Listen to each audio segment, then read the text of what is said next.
আমার আঁঠু ভালো হয়ে গেছে, আমি আঁঠুর তৈলে খাইতে পারি, আঁঠুর আমার ব্যথা নাই, তাই আমাদের সুস্থ করছে।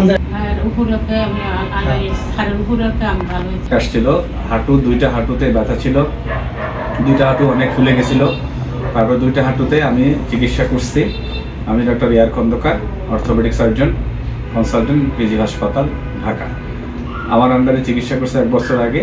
তো 1 বছর আগে আমি তার অ্যাসপিরেশন করি, হাঁটুর জয়েন্টের পুষ্পানি বের করে দিই, এবং হাঁটুর জয়েন্টের চিকিৎসা করার পরে সে 1 বছর ধরে আল্লাহর রহমতে খুব ভালো আছে এবং সে খুব খুশি।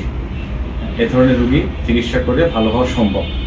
কাজেই যদি কারো কোনো রকমের এরকম চিকিৎসা করে হাঁটুর জয়েন্টে ফুলা, হাঁটুর জয়েন্টে ব্যথা, হাঁটু বাঁকা হয়ে যাচ্ছে, হাঁটতে চলতে কষ্ট হচ্ছে, ব্যথা হচ্ছে, কোনো ডিফিকাল্টিস হচ্ছে, এই ধরনের রোগী যদি কেউ থাকে, তাহলে যদি কোনো জায়গায় চিকিৎসা করার ব্যর্থ হয়, তারপরে আমার কাছে আসলে চিকিৎসা যদি আমি সঠিকভাবে করতে পারি, ইনশাল্লাহ উনি ভালো হয়ে যাবে।